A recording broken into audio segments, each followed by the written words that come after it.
Bonjour et bienvenue dans cette vidéo dans laquelle on va visiter les locaux de Safran, les ingénieurs qui sont en train de travailler sur l'avion électrique de demain avec la propulsion en particulier, et c'est du côté de Melun en région parisienne. Xavier, bienvenue chez Safran Electrical & Power. Merci. Alors vous êtes sur le site de Villaroche, c'est un site qui est dédié à l'électronique de puissance et à l'entraînement des machines électriques. Alors chez Safran Electrical & Power, nous sommes très fiers de travailler aujourd'hui sur les projets de décarbonation, décarbonation de l'industrie aéronautique. Alors tout d'abord sur le volet de l'hybridation des turbofans pour diminuer la consommation des avions, et également sur le volet de la nouvelle mobilité aérienne, les nouveaux usages, les VTOL, les avions de petite taille jusqu'à 19 places. Donc là on va avoir des moteurs électriques qui vont entraîner des hélices. Et l'énergie sera produite soit par des groupes turbogénérateurs ou par directement des batteries ou des piles à combustible. Nous développons 4 lignes de produits. La première, Engenius. Donc c'est des moteurs dits basse vitesse, c'est-à-dire qui permettent d'entraîner quasiment en direct drive les hélices. Ensuite, vous avez la famille de produits Genius. Alors là, c'est des machines très haute vitesse, toujours avec l'électronique de puissance intégrée à la machine, pour hybrider les turbines. Et puis, on développe aussi toute la chaîne électrique. Donc là, c'est le domaine du réseau électrique, de la distribution et de la protection électrique, ce qui est un enjeu clé pour la certification. Et on travaille également sur Genius Pack, en fait, qui est l'intégration, le packaging des cellules de batterie. Notre stratégie aujourd'hui repose sur 3 piliers, 3 piliers fondamentaux. Le premier, c'est l'innovation. Nos produits sont réalisés à partir de briques élémentaires et en permanence, en fait, on innove sur ces briques, en passant d'une brique de génération 1 à une brique de génération 2. Et alors, en général, on est habitué à des délais pour passer d'une génération à l'autre qui sont relativement longs. Quel est le délai? Parce qu'on est sur des choses qui avancent très vite. Nous, dans l'année, ça nous permet effectivement de passer d'une génération de moteur à une autre, juste en changeant la typologie et la performance d'une des briques élémentaires. Donc vous travaillez comme les startups maintenant en termes de rythme? Ça, c'est clair. Aujourd'hui, on est vraiment un grand groupe, mais qui fonctionne comme une start-up. Le deuxième pilier, l'industrialisation. On investit massivement sur l'industrialisation, l'automatisation pour maintenir la qualité, garantir la qualité et surtout autoriser la montée en cadence. On est une industrie à la base qui est très peu automatisée. Aujourd'hui, c'est des nouvelles lignes de produits qui sont conçues pour être automatisables. Troisième pilier, la certification, pour être capable de certifier nous-mêmes nos moteurs électriques jusqu'au Type Certificate. Jusqu'à ce que les autorités de sécurité aérienne prennent le relais pour la fin. Voilà, donc en direct avec les autorités, les agences, typiquement les EASA ou la FAA. Mais du coup, les systèmes qu'on voit ici, est-ce qu'ils vont être adaptés sur d'anciens avions qui existent déjà ou c'est de nouveaux appareils qui sont développés de zéro? Alors on a deux types de clients aujourd'hui. On a des clients qui utilisent des avions existants où ils changent en fait le système propulsif thermique par le système de propulsion électrique. Et on a également des clients qui travaillent sur des nouvelles plateformes. C'est des avions complètement nouveaux. Donc là, on est dans notre laboratoire d'essai. Donc c'est la zone où on essaye les moteurs électriques. Moi, je suis ingénieur en chef du développement des smart moteurs. Ici, on est sur un monomoteur de 100 kW. Okay. Par contre, il a 2 voies internes indépendantes de 50 kW. Donc au final, on a un peu le degré de sécurité d'un bimoteur, sauf qu'on n'a qu'un seul moteur. Et pour le pilotage, on le pilote vraiment comme du monomoteur. On a toute l'électronique interne qui gère les 2 voies et qui rapporte toutes les indications très simplement au pilote. Merci.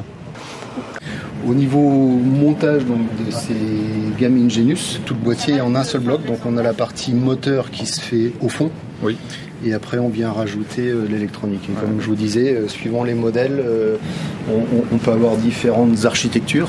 Là, vous avez les 2 paliers à l'arrière de l'électronique. On peut avoir un palier d'un côté et le palier de l'autre côté de l'électronique. Mais dans tous les cas, on finit avec un ensemble complètement intégré. Comment est-ce qu'on refroidit un système comme ça? Bon, c'est un enjeu thermique également pour être capable d'évacuer toutes les calories à l'extérieur. Donc là, sur ces gammes-là, on est simplement un refroidissement à air. Donc c'est tout le système d'ELET qui va garantir ce refroidissement.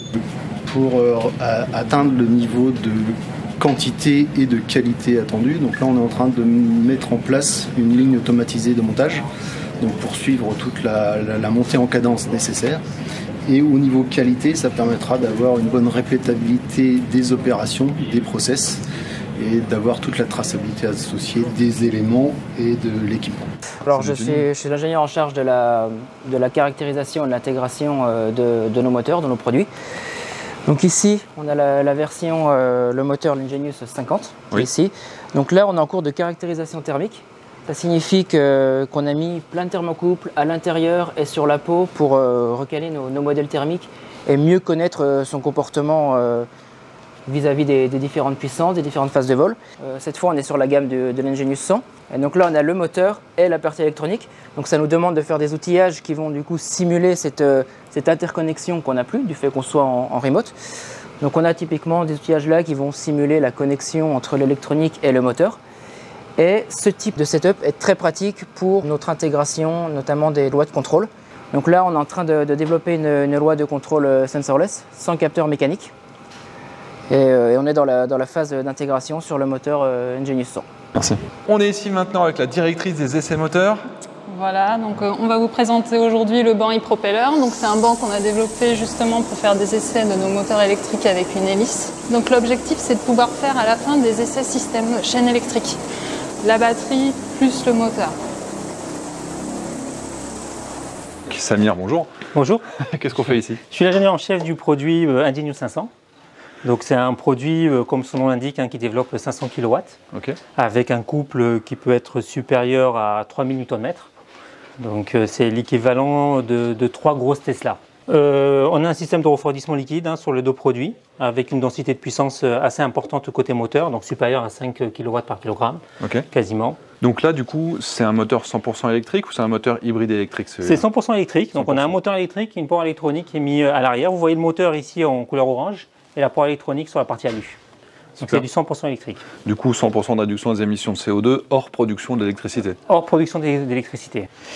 Le but d'un tel produit, en fait, c'est vraiment d'être en remplacement d'un moteur thermique. On vise comme on dit, les petits commuteurs, les appareils de moins de 20 sièges. Donc c'est pour un remplacement d'un type moteur PT6 qui est monté, vous pouvez voir, sur 75% de la flotte aujourd'hui. Ouais, les Twin Otter, tous ces petits avions-là. Des King Air, des Cessna.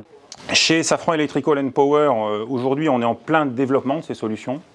Alors j'en profite pour passer un message. On recrute massivement aujourd'hui des ingénieurs, des talents qui sont passionnés par l'industrie aéronautique, passionnés par les challenges de la décarbonation de l'industrie aéronautique. Des ingénieurs électroniciens, systèmes électriques, électronique de puissance, software, firmware, mécatronique. N'hésitez pas, on a beaucoup d'annonces publiées aujourd'hui sur les réseaux sociaux. Sur tous les sites de Safran. Sur tous les sites. Donc, on a vu beaucoup de choses. Hybridation, électrification pure, c'est un vecteur principal quand même de décarbonation de l'aviation. Là, on voit quand même le futur qui est en train d'arriver. Quelles sont les échéances opérationnelles? Alors, pour nous, c'est d'abord de maturer les technologies que vous avez vues aujourd'hui dans le domaine de la nouvelle mobilité aérienne, donc sur les VTOL, sur les CTOL jusqu'à 19 places, et ensuite d'introduire ces technologies sur les turbofans pour hybrider les turbofans, step by step. Donc ça, c'est vraiment notre stratégie aujourd'hui. Okay. Merci Xavier. Merci à vous, un grand merci. Merci. Merci Nathan. Merci. Tac, les amis, on espère que cette vidéo vous a plu. N'hésitez pas si vous avez des questions. Puis je vous dis à très bientôt sur la chaîne pour de nouvelles vidéos. De l'ingénierie, on va réduire les émissions de CO2, de la news. Est-ce que vous connaissez Nathan? Nathan Doléac, magnifique stagiaire dans Aviation Next. C'est ça.